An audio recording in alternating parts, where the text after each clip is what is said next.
Flack math! Give me some math and I'll give you some flack. Flack math!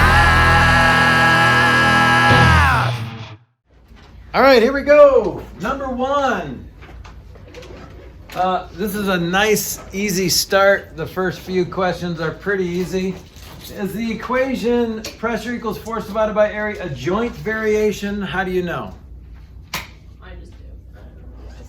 I mean, you either say yes or no, and you have 50% chance of getting it right. Yeah. So how do you know right away? Because it varies depending on whether or not it has 2 variables. Yeah, so the easy answer is there's 3 variables in this. There's no constant, okay? So the answer is yes. And you can say pressure depends on force and area, or force depends on pressure and area depends on, so one variable, just say 3 variables. That's fine. So one variable depends on 2 others.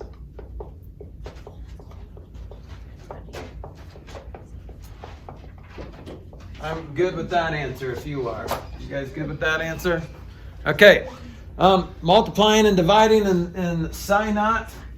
I think, let's just write it down. 0.002 times 10 to the negative 4th, all times 300.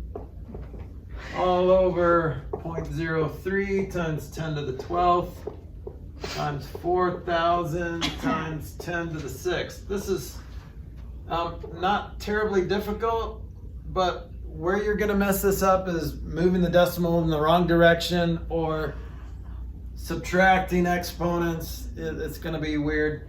So what I like to do is I just want to ignore all the powers of 10 and just look at the numbers that are not powers of 10 and put those into their own special scientific notation. So how do you say 0.002 in scientific notation? 2 times 10 to the Second. negative 3, third, negative 3. Negative 3. So 2 does not equal that. To make 2 equal to that, you have to move the decimal 3 places to the left. Negative means left. Left 3. Okay? And then how do you say 300? 3 times 10 to the second. Right. So to make that 3 into a 300, you have to move it 2 places to the right. And then what about 0.03? 3 times 10 to the negative 2. Okay. And then 4,000 And then 4 times 10 to the negative. I think that's to a the 3. positive third. Yeah. Yeah, that's a 3. Okay. Okay, so now I've got this math problem. 2 times 3 times 10 to the negative 3rd times 10 to the 2nd. Right? I just multiplied that. 2 times the 3, doesn't matter what order. Oh, and then negative 4 there. So let me get that one in there. Times 10 to the negative 4 times 10 to the 2nd. Okay, it doesn't matter what order you do it in, so you can multiply the big pretty numbers, 2 times 3, and then all the powers of 10 together. And then on the bottom, you got 3 times 4, right? And then 10 to the negative 2nd, 10 to the 12th, and 10 to the 3rd. Okay? You can do this all in your head if you want to, but that's a lot of data to keep track of. Question, Avery? Don't you have to add 10 to the 6th at the bottom? You see, like, by 4,000? Oh yeah, one more, 10 to the 6. So I think instead of writing it like this, it's easy to miss some stuff. I would just rewrite it, maybe underline what you have to rewrite.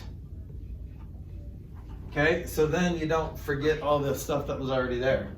Okay, so then I got 6 times, what do the exponents add up to? Negative 5 for the top, right? Okay, negative 5. And And then 12, 3 times 4 is 12, and then what do those exponents add up to? 18. Is it 18 or 19? It's 19. Okay, Wait, is that a negative 12 or a positive 12? It's a positive 12. Okay. okay, so Oh, now what? 19? and then You you Is that a 19? Yeah, 19. You break them into Yeah. 2, right? Then It's you like have to 6 divide- divided by 12. Yeah. And then like Yeah, so 0.5, right? 6 divided by 12 is 0.5. Right. Yeah, and then you have to subtract the. Yeah, so this is where if you don't go slow, you're gonna mess this part up. Because subtracting with negatives is confusing, especially when they're not written like a subtraction problem. So negative 5 minus 19 is what? 14. No, No, it's negative 24. negative 24. Oh. So write it out. Do that. I know it seems silly, but write it out and then chicken scratch. Boom, boom is negative 24. Now, are you done? Yes. Technically, this is the right answer, but it's not You can just written move it correctly. like that and make it. Oh, and then you have to move the decimal one. You can just over move the and decimal to and add extra. You could put it in standard notation and move it over to the All the left way, yeah. 24 times. Or, let's write it in scientific notation. Well, how do you write 0.5 in scientific notation? 0.5. 5 times 10 to the Negative. Wait, yeah. Negative 23. 25th. negative 1. So then altogether, This is 25th. altogether it's negative 25th. So now this is a lot just of stick writing to out my writing? Math.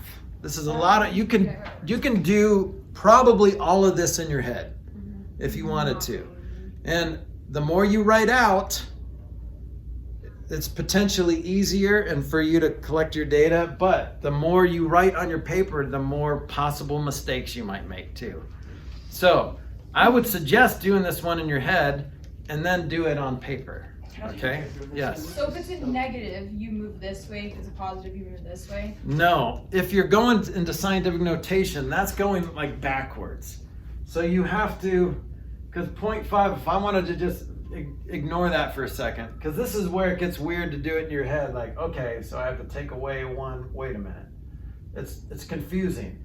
But if you write it out like this, ignore the 10 to the negative 4th for a second. Okay. And just write it, okay, well, the first step, scientific notation, put the decimal after the first non-zero digit, 5. And then how do you make that 5 equal to that 0.5? You have to move the decimal to the left 1 place. How do you remember if it's a positive or negative though? Does negative go to the left? It's the way the decimal. Yeah, so if you're doing this multiplication problem, then the decimal would go to the left 1 to equal that. But see how you have to think backwards because you're coming out of that. You're writing it in scientific notation. So when you're putting it in scientific notation, what math problem do I have to create that will equal 0.5? Okay?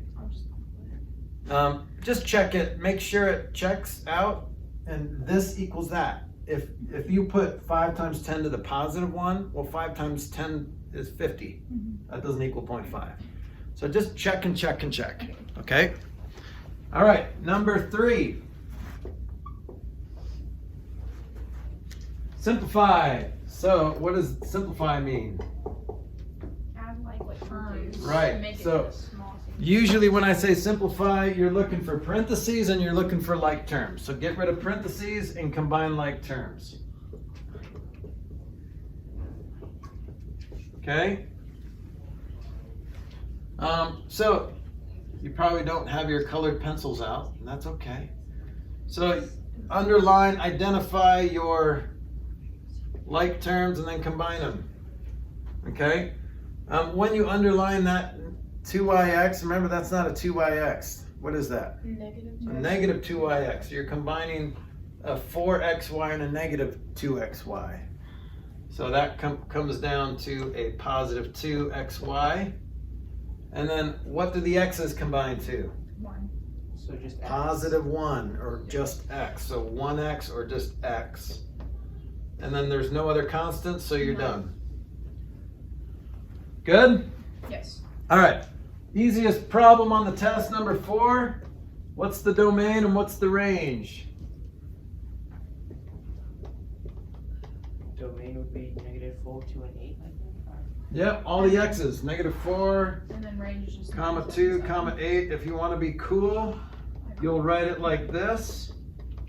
With set notation, range is 9 and 7. You don't have to say the 7 twice.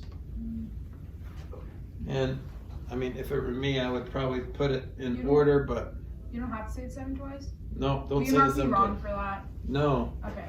but So if you say the 7 twice, you'd be wrong or no? Technically, yeah. Would you mark me wrong for that though? Because like I'm definitely gonna forget that. No, but I might put a frowny face on your test. If I you would put it. definitely accept that rather than getting marked off for Really? that, yeah. My disappointment Yeah, I actually doesn't rather mean as much to you as. Yeah. Frowny face? I would rather get that than getting a bad Okay. grade. Because then I get my All right, you will. in the car. Elena and I have been doing some SAT prep, and then we realized that most schools aren't doing SATs now. Do you guys know that? Yeah.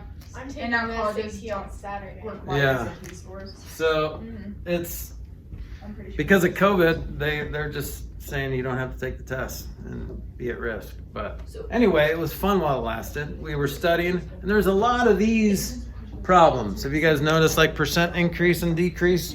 Have you started studying yet? Yeah, it's on Saturday. Yeah, so I hope you You're so started lucky. studying. Oh my gosh. Okay, so a decrease. So this is a two-step problem. How would you find 63 decreased by 60%? What would you do? There's two ways. I didn't do this. Wait, what's the question again? 63 decreased by 60%. So Could you you just go- like transfer it like 63 equals decrease Wait, when did you put the? by, I don't know, you just like translate it from Yeah, English to math. and that could work, yeah. But 60% of what? What were you gonna say, Silas? I'm gonna You say do 63 times 0.6. okay, and then what? And then do whatever And that equals. whatever that equals, 63 and then subtract. minus whatever Yes. that equals. There is another way. Do you guys know the other way? Is that like percentage equals something? Like it's an actual formula. If you decrease by 60%, what percent is left? Oh, you can do 40. 40%. So it could be just one problem. 40% of 63 is your answer. So percent decreases are kind of easy if you take that into account. Now, if it's like a 10% decrease, then it's easy to find 10% of something, right? You move the decimal over and then subtract it. It's not as easy to multiply by 0.9. Well, sometimes it is. It depends on the number, but there's two ways to do this. So option one, you could find 60% and then subtract, or 40% of 63. So that's 63 times 0.4. So 25.2, right? Or, and I'm going to put this, 60%, 63 minus 60% of 63.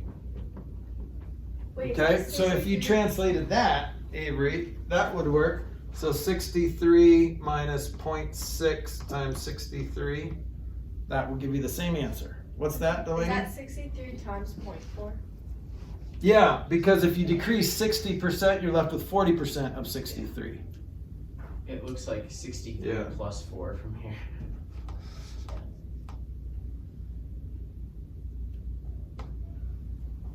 Okay? So you could do it both of those ways, you'll get the same answer. And you might want to do it both ways just to make sure you get the right answer. Okay, number 6. Write the polynomial in standard form. What does that mean? What does it mean to write a polynomial in standard form? Just like simplify it as much as possible. Simplify it, so combine any like terms. It looks like there's a couple, yeah? And then what? And then put the term with the largest. Yeah, write it in descending order of exponents, okay? So what number is what's gonna go first? The 3x to the 3x to the 4th, and then the x to the 3rds. Are there any other x to the, oh, there's none. Can you add like terms first? Yeah, you could do that first. So then you do the x squareds next, right? So what x squareds are you combining? 2x squared and negative 3x. Yeah. Okay, so what does that combine to? Negative x squared. Negative x squared or negative 1x or minus x squared, same thing. Okay, and then are there any x's? Yeah, there's one x So 1x and then minus 3. and then one constant. And then it says identify the leading coefficient. What's the leading coefficient? 3x to the 4. 3, whatever number you see first. If you don't see a number, what is it? Variable. What if it was just x to the 4th? What would the leading coefficient be? 1. 1, right. So this is the leading coefficient is 3. So it's basically the coefficient of the largest degree term. Okay. Okay, and then what's the constant? -3. -3. And you'll only have one. If you have more than one, then you have not written it in standard form. You haven't combined like terms. All constants are like terms. All right, we good? That's all you have to write. That's it. I want you to take a picture. Wait, the constant is 3. Yeah, Negative so 3. whatever constant you're left with, which is that -3, don't forget the negative. That's very important. Oh, I just had it perfect. Okay, graph the equation by constructing a table of values. You can do that if you want. I would do it just in case you do it wrong. So, what's easier to pick, X's or Y's? So is it easier to pick X's and figure out what Y's you get? Or is it easier to pick Y's and figure out what X's you get? You understand my question? No. So we can pick whatever numbers we want for X or Y, but every X has a Y partner and every Y has an X partner. Is it easier to randomly select some X's in this equation? Yeah. Or randomly select Y's and figure out what X needs to make that Y equal? Wouldn't it be easier to select X, because then you have all the numbers on that Yeah. side. So, and this is a trial and error thing anyway, because if you try to select Y's and then figure out what X's work, then you'll see, oh wait, that's annoying.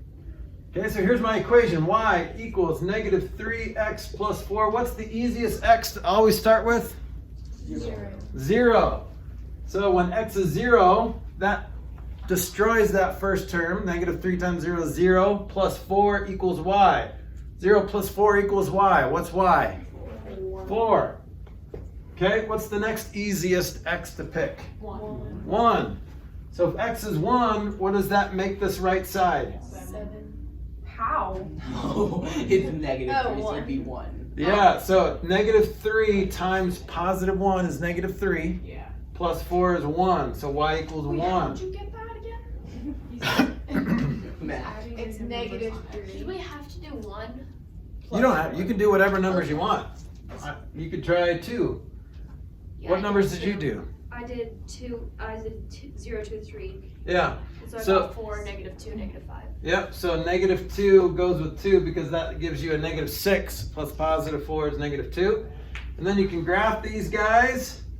0, 4, do this wrong. We're good. Nice job. 1, 1, Mr. and 2, -2.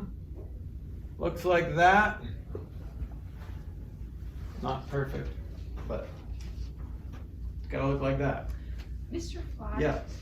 How I did this was I just put 1 over -3 and then I just You grabbed mean the 1 number. under And then- -3. Yeah, I did 1 under -3 Yep. and then just. And that's how I 4, want you and to then- do it. The test And says then- pick some values. And That's then the, I found where these were and I just like plugged them in here. I mean. Yep. So you did slope intercept. Yeah. Slope is down 3 over 1, right? Because if you put that as a fraction, it would be rise -3, run 1. So down 3 over 1, down 3 over 1. See how that follows that slope? Yeah. And the y-axis intercept is at 4 right there. So you start there and then follow that slope. And then. So you can graph it like that. You'd be right. Okay, but the directions say graph the equation by constructing a table of values. So you can either graph it, Avery, and then figure out your values, or put values in and figure it out. But make sure these, either way, if you're just graphing it, you want to make sure that those points make that equation true. Okay? All right, number 8. Evaluate. So this is finding the determinant of number 8 when these absolute value signs instead of the normal matrix brackets. So do you guys remember how to do this? Oh, Tori's Fish gone. it. Upside down. Did I mark her here? How embarrassing. Wait, who's Tori? Wait, Tori's not I won't tell her you said that. Tori's not Hopefully in this class. She's not gonna watch this video because. Oh wait. She's not even It's in this not class. it's not in in geometry. I was like, what was I'm I? pretty sure we would all know. Yeah, I was like, Yeah. I was like, Yeah. I'm pretty I was like- sure. Something made me think of Tori. It was one of these things. Oh, like, cause she. Yeah. Anyway, how do you find the determinant of this matrix? Like Fish it, like a this. dead fish. Yeah, fish it. So where do you start with the fish? 2 times 2. 0 minus 4 times negative Right. So this equals 2 times 0 0. minus 4 times negative 3. So don't. This is a little tricky because it's 0, which is nice, but then you've got a negative 12. So minus. What's minus negative 12? Scratch it. Just 12. Just 12. Okay. So the answer is 12. Oh, so it's 12. Okay, so it's positive 12. But see, I didn't take the subtract Just that something good. minus sign into I account. failed. Yeah. Almost failed. Yeah, so and that's why it's good to write it out like this, because you see, oh, I'm going to be subtracting a negative, which is adding Yeah. 5. So you do the full times -3. Yep, and that's what you're subtracting. So that's a negative 12, so you're subtracting a negative 12. I stuck in my head. So you still have to take these You're welcome that for that. 0 I into love account, that. kind of. Yeah, except, 0 minus, you're just going to be left with whatever this is. 0 minus that negative 12 is still 12. Okay, this is a cool problem. I like this one. You have to think outside of the box. So here's the school. Where'd it go? There's a little, I don't know, little bell. Which one are we on? 9? Okay, I was not paying attention. Here's the school. Okay, so Alright. now Hannah lives 5 miles from the school. We don't know which direction. Ellen lives 9 miles from the school. We don't know which direction. So they could be really far apart, or they could be a little closer together. So here's the two. What are the two extreme situations? So if they lived as far apart as possible, what would that look like? 14 miles. So let's say Hannah lives over here, Okay. 5 miles away, okay? Now, Ellen could live like right here, or she could live in the opposite direction, over here, 9 miles away. So in that case, that would be 14 miles apart, right? But the closest they could be is if they lived in the same direction. So here's Hannah still, 5 miles. And then here's Ellen, right here. Now, how far apart are they? Right, okay. So basically, they could live anywhere from 9 minus 5 to 9 plus 5. All right, so their x, their distance apart is going to be x has to be greater than 4 and x has to be less than 14.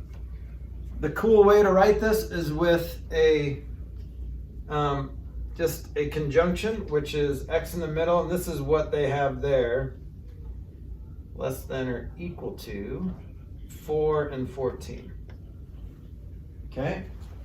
So, if this doesn't make sense to you, all you have to remember, the thing on the left is the subtraction problem. The thing on the right is the addition problem.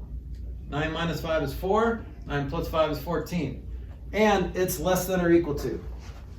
And it's all, whenever you write a conjunction like this, it's always pointing to the left, because the lesser number always goes on the left.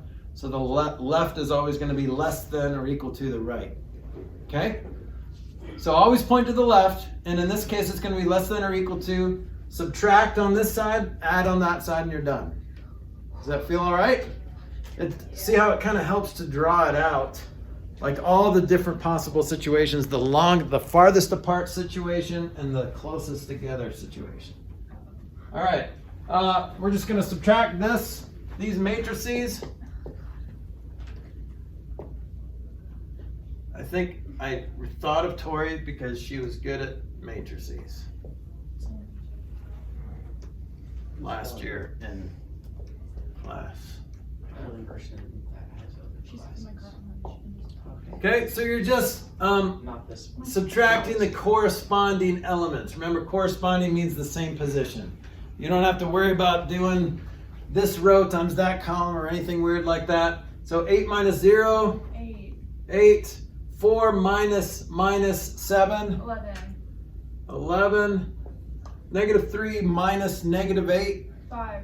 5. 9 minus 2, 7. boom. Okay? They tried very hard to confuse you with these subtracting of negatives. Don't let them get you. Okay?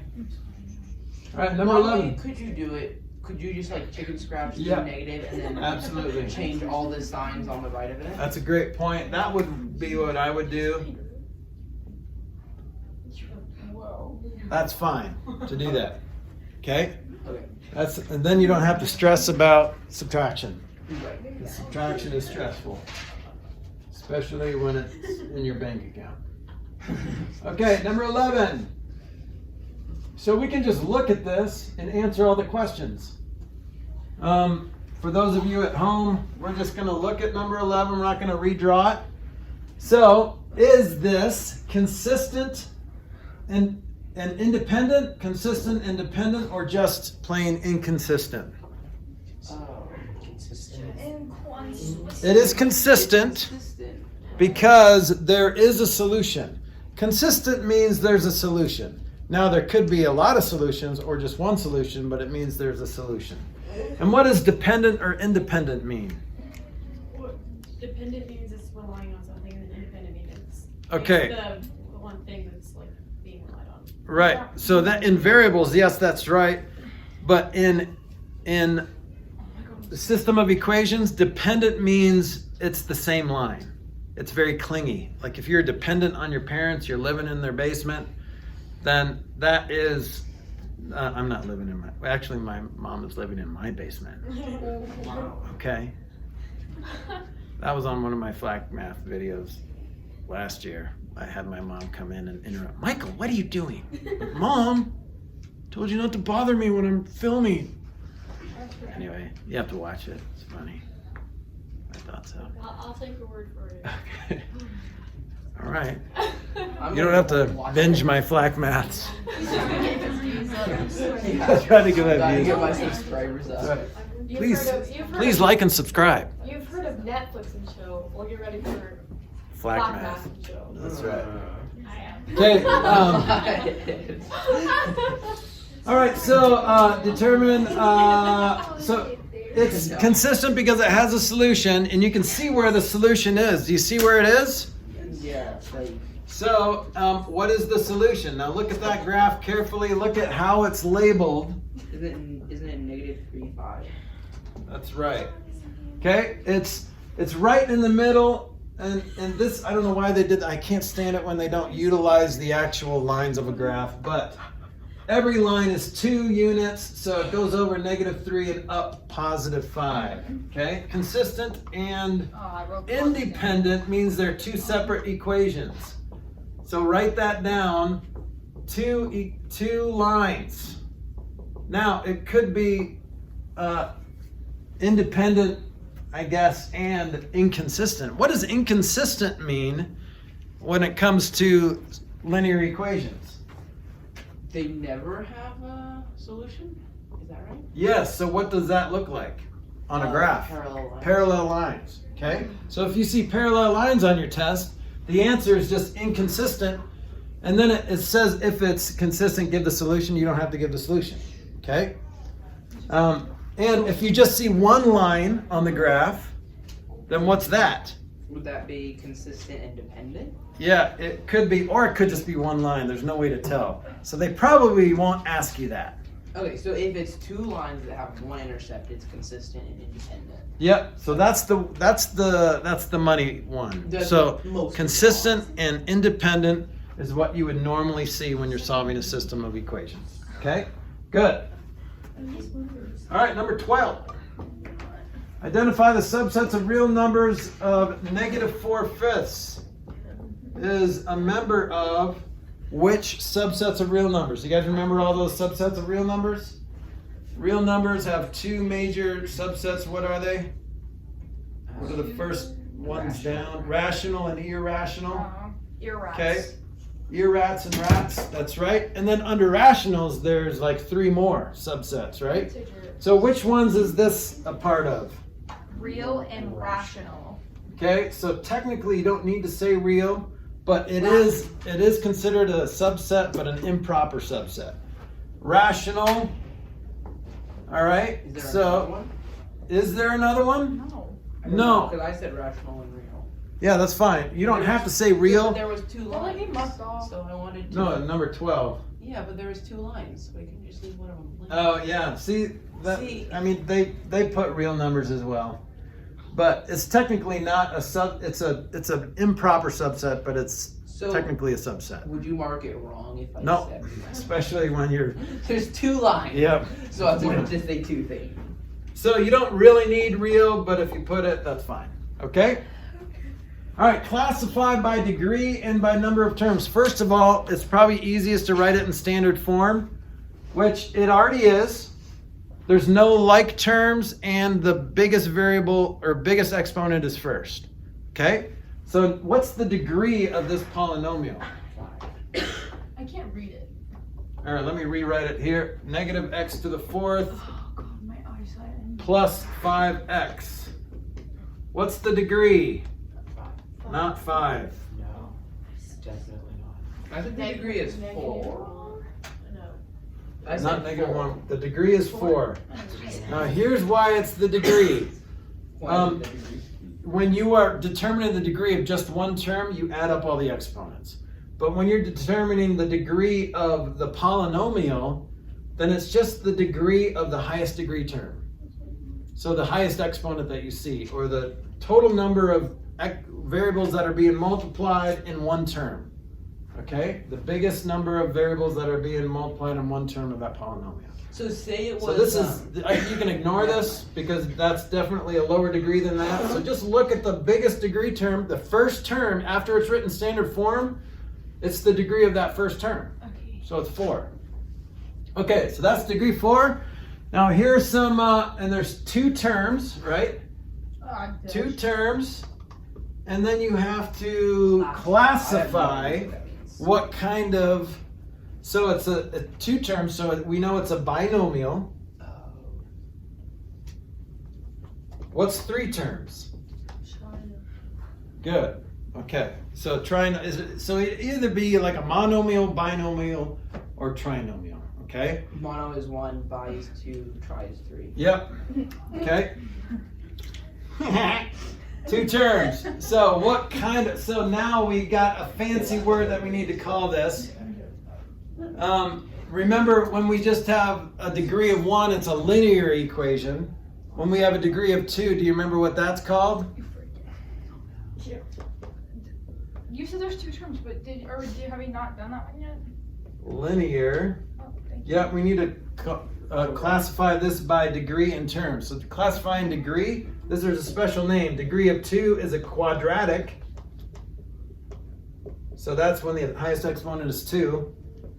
3 is a, do you remember what that is? Cubic. And then what's 4, which is this one? Close. Quartic. Sorry, can I take a picture of this? Because I And then what about 5? would that be? One trick. I don't know. It's a quantric. Quintic. Quartic and quintic. So I won't go past 5. All right? So if you can remember linear, quadratic, cubic, quartic, and quintic, then you'll be fine. Okay? So take a look at your notes or your photo right before you take this test and maybe go to this question first and answer it. Okay? So this is a quartic binomial. That's a cool way to say this. It's quartic because it's a degree of 4, and it's a binomial because there's only 2 terms. And how do you classify it? by the degree and by the terms in the Doesn't matter special which one word. goes You forward. still have to answer these questions. Yeah, there's You 4. write down for the Because it's classifier. it's an adjective. Yep, this is So it. you have to write the But didn't you just write that It for the wouldn't be a terms? binomial quartic. No, So you this just is said the two degree. terms. So since it's a degree of 4, I'm going to say it's a quartic. And since there's only 2 terms, it's a binomial. Oh, I thought you were saying like 2 terms equals like I thought those were the part of the same thing. So this is your, Okay, there we this go. is what I'm looking for. Okay, If you then- just give me that, then I know what you're talking So about. if we Okay. just give you the degree in tone. No, I want you to classify it. Okay, so classifying. Okay?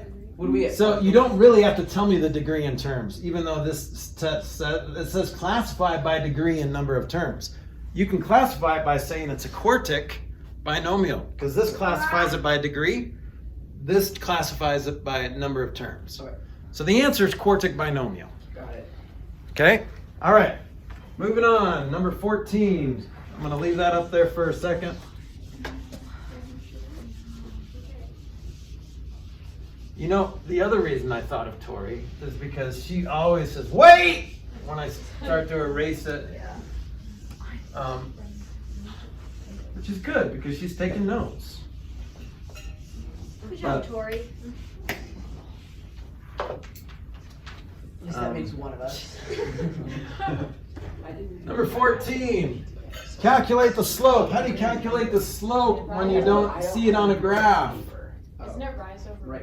Yep. So how do you calculate the rise when you don't see it on a graph? Y2 minus Y1 over Y. There you go. You can write this down. X1. You can also just plot those points if you wanted to. If you didn't want to remember this formula, which is just subtract the y's and subtract the x's. Y's go on top because that's rise, and the x's go on the bottom because that's run. So it doesn't matter what order it's in, just make sure it's consistent. So 4 minus negative 6 over negative 2 minus 3. The only way you'll mess this up is if you swap the order. If you go like 4 minus negative 6 over 3 minus negative 2. See how I went left to right and then right to left? Don't do So that. you can do Y1, it doesn't matter as long as you do them the same. Awesome. Yep, it doesn't matter. So you could do Sweet. the whatever order, just be consistent. Okay. So the line, does it fall or does it rise or fall? Rise. No. Fall. Fall. So this is a negative slope. Is a negative. So it goes down like this. Oh, I forgot to divide it. Never mind. There we go. Okay? Wait, that was. That's fine. I just. Does that make sense? So if it's negative, it falls. If I it's wrote positive, falls. it rises. I said rise. Okay. It's okay. All right, determine whether the product of matrices A and B is defined. So 3 by 5 matrix Yes. times a 3 by 6. How can you tell right away if this is going to work? Because it doesn't work.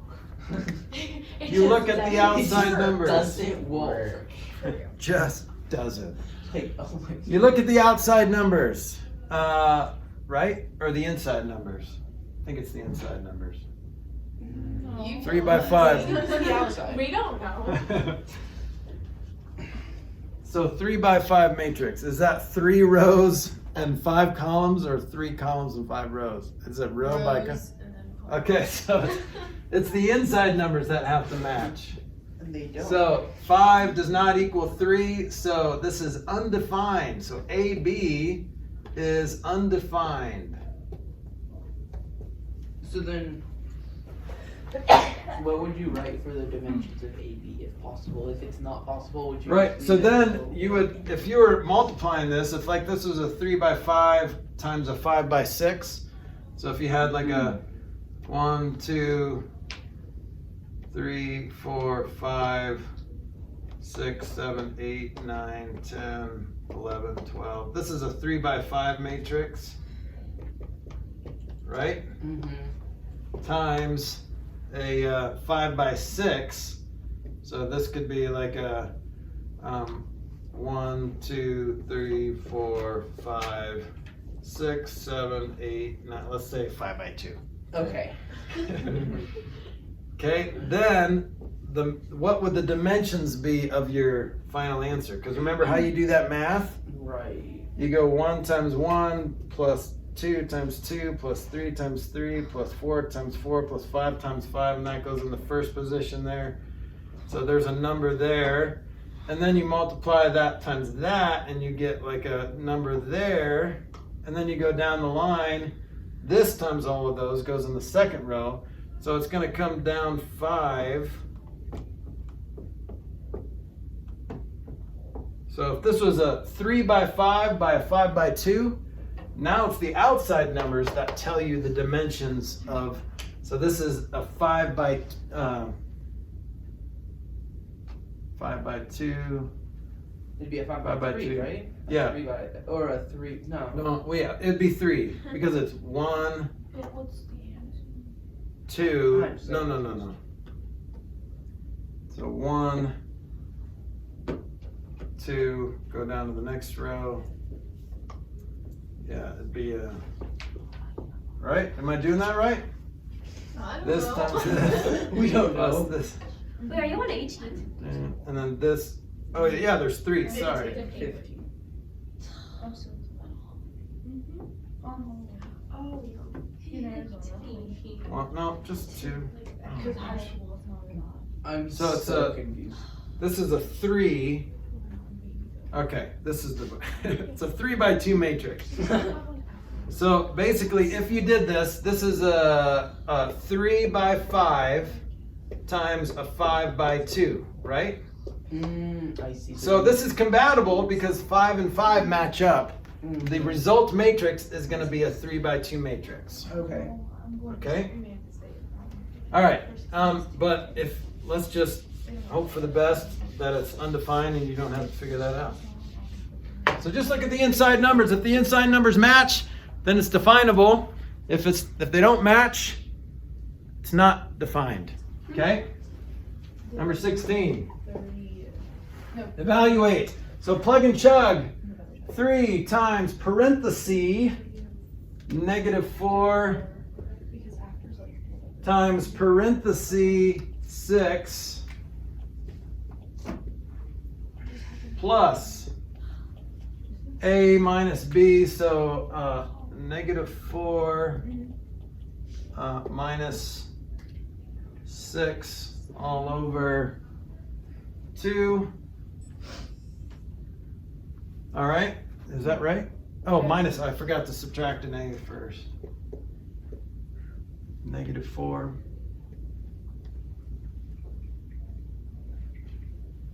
Okay, so what is that first multiplication problem here? 3 times -4 times 6, -72, right? Yeah. Minus -4 is plus +4.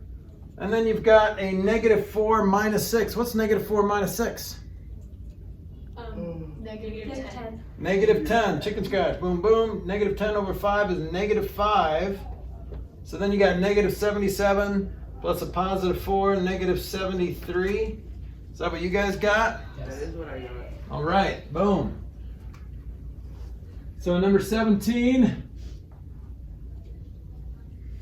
4 more. The amount of money Trevor gets. So I'm going to translate right away, Avery, just like you suggested I did on the other problem. The amount of money Trevor gets, M, for babysitting is directly proportional. So directly proportional means equals K times something, right? The number of hours. If he babysits for 3 hours, so I'm going to say H for hours. You guys can do this in your head. You did this in pre-algebra.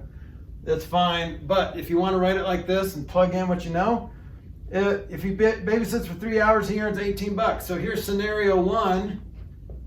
Scenario 1 is 18 equals K times 3. So basically K has to equal 6. So now I can plug this into my scenario 2, which is how much does he earn if he 45 hours? So I need M equals K times H. So M equals my new K, which is 6 times 45. Well, that's gonna be a lot of money, right? What is that? What'd you get? 270? Yeah, I got 270. Okay, you guys can figure that out whether you use direct variation or not. Okay. All right, number 18. First of all, can you tell right away if this is direct or inverse variation? I don't know. Yeah. Can I guess? I thought it's okay. Yeah, you can guess. Direct. It's not There direct. we go. Why not? I don't know. I guessed it was a 50% Because chance. the y goes down. Yeah, Right. because the y goes down when the x goes up. Okay. So that means it's inverse.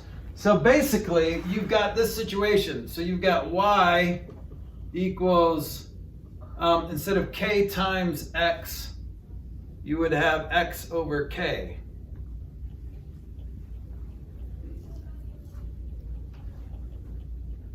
So you have to find this.